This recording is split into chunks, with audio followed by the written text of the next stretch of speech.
Jelang kepemimpinan Presiden terpilih, Prabowo Subianto muncul ketegangan antara Menteri Koordinator Kemaritiman dan Investasi atau Menko Marves Luhut Binsar Panjaitan atau LBP dengan Ketua Umum PKB Muhaimin Iskandar alias Caimin. Setelah perseteruan soal hilirisasi, kini kontroversi sosok toksik di pemerintahan menjadi sorotan. Adapun hal itu, seusai Luhut mengingatkan Prabowo untuk tidak membawa sosok toksik atau racun pada pemerintahannya mendatang. Pernyataan itu disampaikan Luhut di tengah momen PKB yang menyatakan dukungannya terhadap pemerintahan Prabowo Gibran Raka Buming Raka mendatang. Sebelumnya diketahui saudara, Ketua Umum PKB sempat menyinggung terkait program hilirisasi yang tidak berkontribusi banyak pada rakyat di Sulawesi. Ia mengatakan meski Sulawesi Tengah pertumbuhannya sekarang bisa 13%, namun disebut Caimin, rakyat tetap miskin dan tidak bisa menikmati. Menurutnya, morat-maritnya tambang di Indonesia tak hanya soal hilirisasi, tapi juga banyaknya tambang ilegal. Merespons hal itu, Luhut membantah Muhaimin.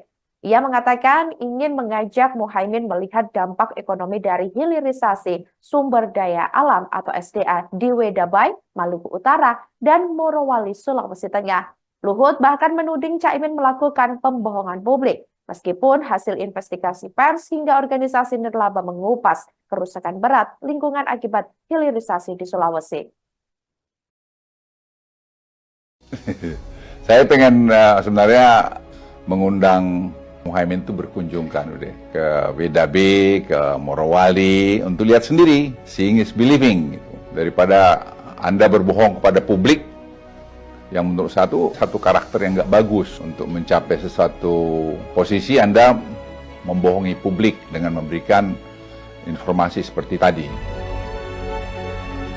Kalau kita lihat data 2015, itu kemiskinan di sana 14,7%. Nah, data 2023 itu 12,4%. Jadi turun kemiskinan di sana dari 14,7 ke 12,4%. Nah, itu apa ya? Karena pembangunan ekonomi di sana. Kemudian kalau di Morowali, kita lihat 2015 itu 15,8% kemiskinan, dan 2023 ini kita lihat 12,3% kemiskinan. Jadi terjadi juga cukup perbaikan-perbaikan di sana. Tapi itu saja nggak cukup menurut saya. Saya sudah jelaskan bahwa ada sekarang politeknik kita dirikan situ. Sekali-sekali berkunjung deh ke politekniknya. Itu menurut saya bagus. Dan guru-gurunya juga kelas-kelas. Ada yang dari ITB, ada yang dari UI yang kita ajak untuk ngajar di sana. Dan mereka langsung praktek di industrinya. Dan malah ada yang dikirim ke Tiongkok untuk belajar teknologi ini yang lebih advance lagi. Dan mereka sekarang bekerja ya menjadi bagian dari pembangunan proyek smelter di Sulawesi atau di tempat lain juga. Proses suatu industri itu tidak lepas daripada kualitas pendidikan. Kita kan mana pernah ada punya politeknik bermutu di luar Jawa. Ayolah tunjukin coba, jangan bohong, pergi lihat sana.